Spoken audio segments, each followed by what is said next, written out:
मित्रांनो नमस्कार.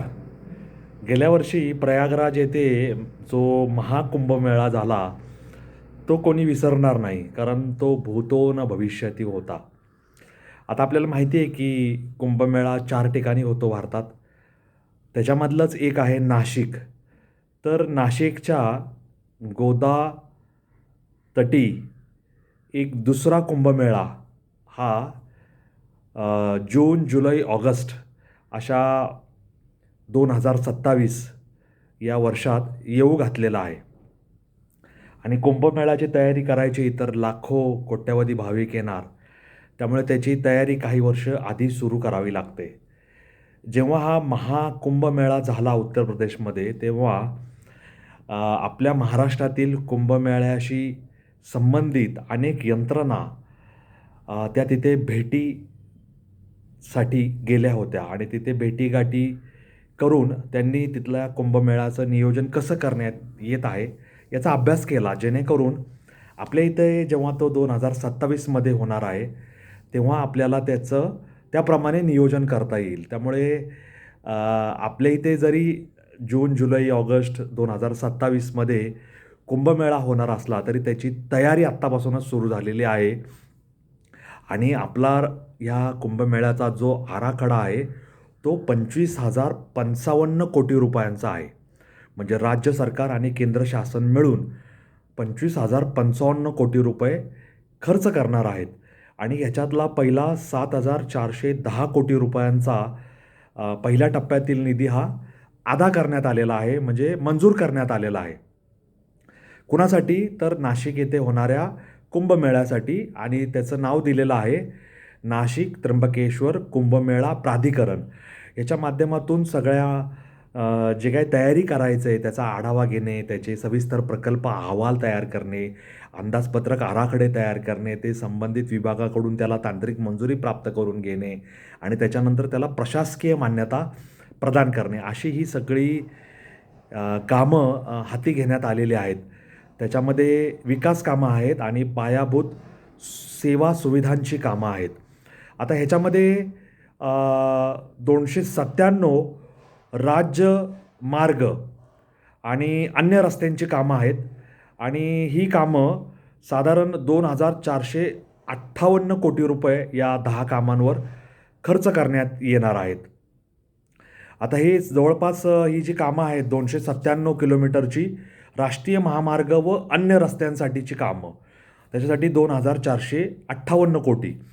आता राज्य महामार्ग त्याच्यामध्ये 294 कोटीची 7 कामं आहेत आणि त्याचा खर्च आहे 4,749 कोटी. आता ह्या कुंभमेळ्यासाठी रेल्वेने भारतभरातून म्हणजे संपूर्ण देशातून रेल्वेने लोक येणार आहेत. तर म्हणजे नाशिक रोड रेल्वे स्थानक आणि आजूबाजूची 8 रेल्वे स्थानकं याच्यामध्ये 86 प्रकारची कामं करण्यात येत आहे आणि त्याच्यासाठी 1,476 कोटी रुपये खर्च मंजूर करण्यात आला आहे. आता तिथे नाशिक येथे रामकालपथ याच्यासाठी 99 कोटी 14 लाख रुपये आणि ओझर येथे जो विमानतळ विकसित करण्यात येत आहे, म्हणजे अस्तित्वातील विमानतळाचा आणखी विकास करणे, पायाभूत सेवा सुविधांमध्ये वाढ करणे, त्याच्यासाठी 640 कोटी रुपयांची तरतूद करण्यात आलेली आहे. आता राज्य शासनाने रस्ते विकास कार्यक्रमसुद्धा तिथे आखलेला आहे, कारण देशाच्या 4ही कोपऱ्यातून भाविक तिथे देवदर्शनासाठी, गोदावरी स्नानासाठी येणार, कुंभमेळ्याची पर्वणी साधण्यासाठी येणार. तर साधारण 2,270 कोटी रुपये ह्या राज्य शासनामार्फत रस्ते विकास कामांसाठी खर्च करण्यात येत आहे. आता प्राधिकरण जे आहे म्हणजे नाशिक त्र्यंबकेश्वर कुंभमेळा प्राधिकरण, त्याच्या पहिल्या टप्प्यासाठी विविध विकास कामं जी आहेत त्या कामांना 5,140 कोटी रुपये मंजूर केलेले आहेत. म्हणजे नाशिक त्र्यंबकेश्वर कुंभमेळा प्राधिकरण, शिवाय नाशिक महानगरपालिका, शिवाय त्र्यंबकेश्वर नगर परिषद यांच्या माध्यमातून सुद्धा कामं करण्यात येणार आहेत. तर नाशिक महापालिका काय करणार आहे?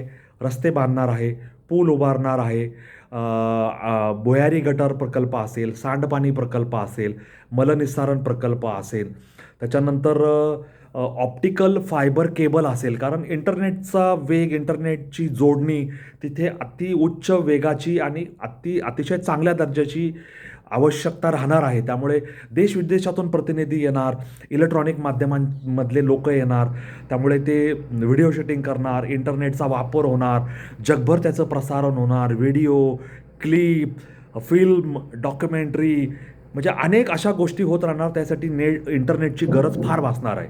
शिवाय CCTV, एवढा मोठा हा इथं तिथं महाकुंभमेळा होणार, लाखो भाविक येणार, कोट्यावधी भाविक येणार, त्यांच्या सुरक्षिततेसाठी 24 तास पोलिसांना, निमलष्करी दलाला किंवा आपले राज्य राखीव दलाला, होमगार्डला, ह्या लोकांना सावध राहावं लागणार आहे. कुठे अनुचित घटना घडू नये, कुठे दुर्घटना घडू नये, कुठे अपघात घडू नये, कुठे समाजकंटकांनी काही चोरीमारी कर, लुटमार कर, अशी अनुचित अप्रिय घटना घडू नये म्हणून ह्यांना सदैव दक्ष राहावं लागणार आहे. आणि ह्यांच्या मदतीसाठी CCTV अत्यंत लाभकारक ठरणार आहे. वाहतुकीचं व्यवस्थापन करायचं असेल, गर्दीचं व्यवस्थापन करायचं असेल, विविध इतर वाहनांना वाट करून द्यायची असेल, ॲम्ब्युलन्सला वाट करून द्यायची असेल, तर CCTV शिवाय पर्याय नाही. त्याच्यानंतर कुठेही दुर्घटना घडू नये, कुठेही आग लागू नये, आग लागली तर ती पटकन विझवता यावी, यासाठी अग्निशमन केंद्र, किंवा पाणी पुरवठा केंद्र तिथं निर्माण केली जाणार आहे, जेणेकरून काही अनुचित आगीची वगैरे घटना घडली तर त्याच्यावर तात्काळ नियंत्रण प्रस्थापित करण्यात यावं. असा हा 3016 कोटी रुपयांचा हा सगळा कार्यक्रम आहे. याशिवाय आता गोदावरी नदीच्या पात्रामध्ये घाट बांधणे, बॅरेज बांधणे, उपसा सिंचन योजना करणे, ही कामं जलसंपदा विभागामार्फत केली जाणार आहे. त्याच्यासाठी 750 कोटी रुपयांची तरतूद करण्यात आली आहे. याशिवाय त्र्यंबकेश्वर नगर परिषद जी कामं करणार आहे त्याच्यामध्ये सांडपाणी व्यवस्थापन 165.88 कोटी, वीज केंद्र, वीज उपकेंद्र उभारावी लागणार आहेत. कारण ह्या कुंभमेळ्यासाठी ह्या इथल्या येणाऱ्या हजारो साधू, बैरागी किंवा विविध आखाड्यांमधील लोक, भाविक, श्रद्धाळू, सर्वसामान्य नागरिक, महामंडलेश्वर, या सगळ्यांच्या राहण्याच्या ठिकाणी, फिरण्याच्या ठिकाणी कुंभमेळ्याच्या सर्व क्षेत्रात 24 तास विद्युत पुरवठा केला जाणार आहे.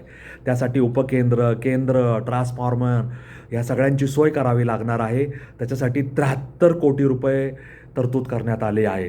पुरातत्व विभागाला सुद्धा 48 कोटी रुपये देण्यात आलेले आहेत, जेणेकरून त्यांनी पुरातत्व विभागाची जुनी कामं, हातातील कामं, कुंभमेळ्याच्या निमित्ताने हाती घ्यावयाची कामं, अभिलेख जतन करण्याची, अभिलेख निर्माण करून त्याचा अभ्यास करून, ते संशोधन करून त्याचं जतन करण्याची कामं त्यांच्यामार्फत केली जाणार आहेत. साधू ग्राम वसवलं जाणार आहे. अक्षरशः काही लाख साधू, भाविक, पांथस्थ, श्रद्धाळू यांच्या मुक्कामासाठी साधू ग्राम उभं राहणार आहे. तिथे भूसंपादन करावं लागणार आहे. त्याच्यासाठी 1050 कोटी रुपयांची तरतूद करण्यात आली आहे. इतर काही कामांसाठी 35 कोटी रुपये शिल्लक ठेवण्यात आलेले आहे. अन्य प्रकल्पसुद्धा आता करायचे आहेत, कारण आत्ता चालू आहे नोव्हेंबर-डिसेंबर 2025. आपला कुंभमेळा आहे जून, जुलै, ऑगस्ट 2027. म्हणजे अजून आपल्याला 2026चे 12 महिने आणि जानेवारी, फेब्रुवारी, मार्च, एप्रिल 2026 म्हणजे 12 16 महिने आपल्या हातात आहेत. त्या 16 महिन्यात ही कामं करायची आहेत. शिवाय अन्य प्रकल्प करायचे आहेत पूर्ण. त्या अन्य प्रकल्पांसाठी 8,263 कोटी रुपये बाजूला ठेवण्यात आलेले आहेत.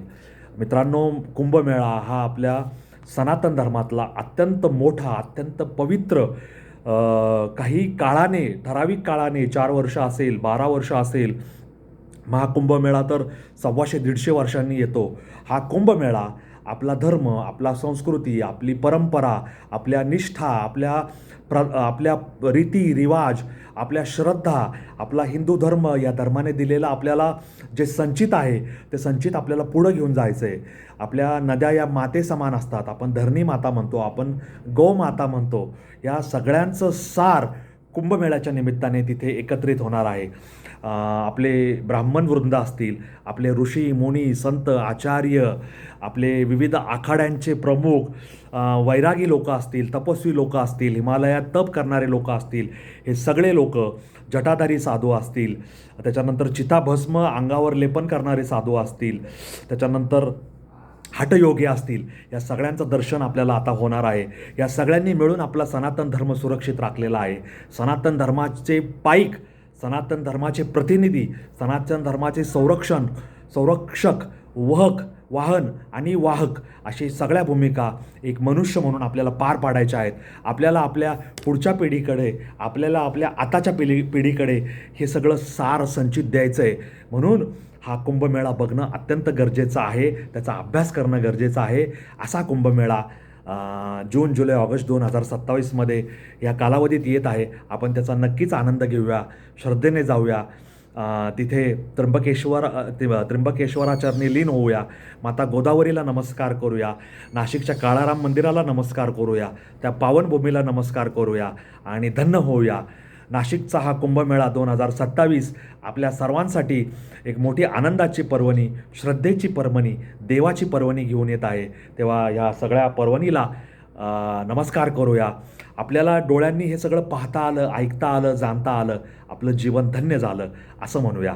या नोटवर मी व्हिडिओ मित्र सुरेश मुरलीधर कोडितकर तुमची रजा घेतो. तुम्हाला हा व्हिडिओ कसा वाटला मला कॉमेंट बॉक्समध्ये लिहून जरूर कळवा.